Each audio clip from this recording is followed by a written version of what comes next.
Hey, what's going on, you guys? With you guys to the channel. It's your boy Big Dog back with another one take review. And then I got one for Dragon Quest episode. I want to say 11 because I'm honestly feel like I'm forgetting the episodes, but I'm almost positive it's 11.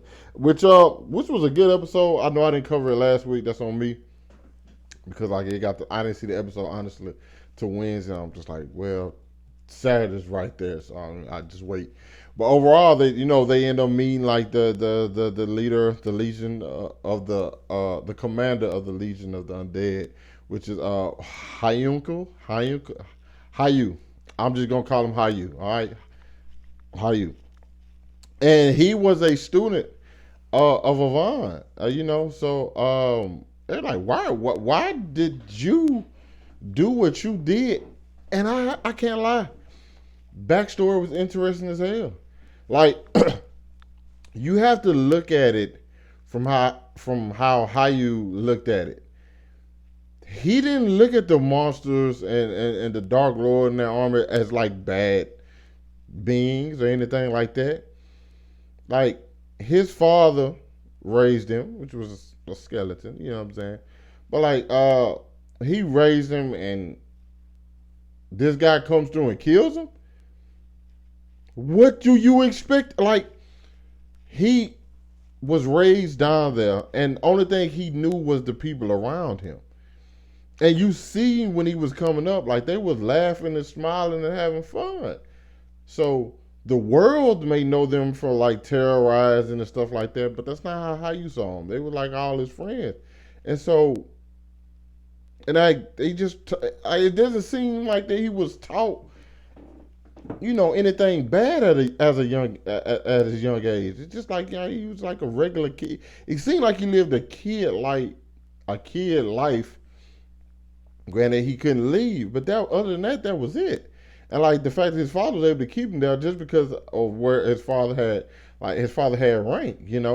So I couldn't be mad at it. Like him wanting to kill Avan, I understood it. Granted, he couldn't kill him. It's like, well, I'm gonna get his disciples. I'm gonna get his students, and you want some get back. And of course, he tried to kill him when he was younger, uh, and he learned his own attack. He don't have the Avan Strash. He never learned. He never perfected like the wind slash either.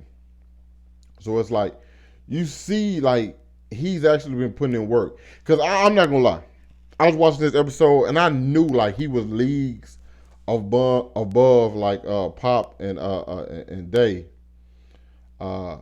I mean, my bad. And I'm like, okay, how are they gonna get out of this? Because this guy seems like somebody who was committed, and he knew he would have to train in order to take out Avan. So I'm pretty sure he's been training. And then he says he's been training. So I'm like, how are they gonna be able to handle him now? Die with his like the Dragon Quest. I mean the Dragon Crest showing up on his head. That's another whole another level. But I even with that, I still feel like that was strong, but I don't think that was strong enough. When Die goes into that mode, I still don't think that's strong enough to beat Avan. And Hyu was training to beat Avan. So I can't necessarily say if he was stronger than him and got to that point, but it's just everything he had did to that point. It seemed like he's prepared, and like they shouldn't get out of this. So I was like, oh, something's. But you knew something was going to happen. Also, Die doesn't want to. Die can't tap into that power because he's like, I don't want to hurt this guy. This guy's, he's like me. Like he was literally raised. They pretty much was raised the same. Like imagine grandpa. I'm gonna say grandpa like he said. Imagine grandpa still being under the Dark Lord's spell, but still raising Die, and then somebody comes along and kills him. That they literally go down the same path. So I understood Die for that, and for not, not well understand where he was coming from. So I actually like the way that they did that. Crocodile showing up, I'm not gonna say it was super unexpected, but it was.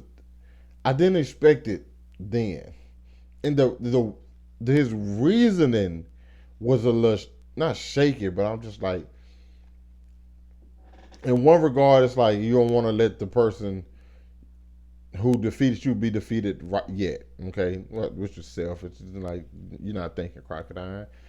And then he's like, humans aren't that bad. They're like, yeah, crocodile. True, they aren't, but neither are monsters. And they think we like it's kind of a you just not seeing their side, but like they still haven't been able to see yours, you know. And the fact that he didn't die, the fact that like how he was like, hey, go take him, you know what I'm saying, to heal him, and that was the way to get Die from out of there. Pretty sure Die's finna go through some kind of training or something like that. Crocodile's finna get healed and gonna have to answer for what he did. They got Mom. So eventually they're gonna have to come get her regardless. But I just hope that Hayu doesn't think, oh, I'm just gonna do the same thing over and over. I'm gonna do this. I'm gonna beat them the same way I did before. They're obviously getting strong. Like that's just a trope out there. I know it's like you think they don't have a plan for you. They leave and come and coming back. You don't think they have a plan for you now or gotten stronger. Like so, I hope he's like preparing for that now. I enjoyed this episode. I like the whole dynamic of like the past and I like Hayu's character. I really do. I think like he's strong and like he's committed and like I like his backstory and like his whole reason behind stuff because it pretty much blurred the lines for a lot of different things and like oh you kind of see where this guy's coming from, you know. But you guys let me know what you thought about it down in the comments. Hit that like button, subscribe to my channel. Thanks for watching the video. Hope you guys are staying safe and I'll catch up with you guys later. Peace.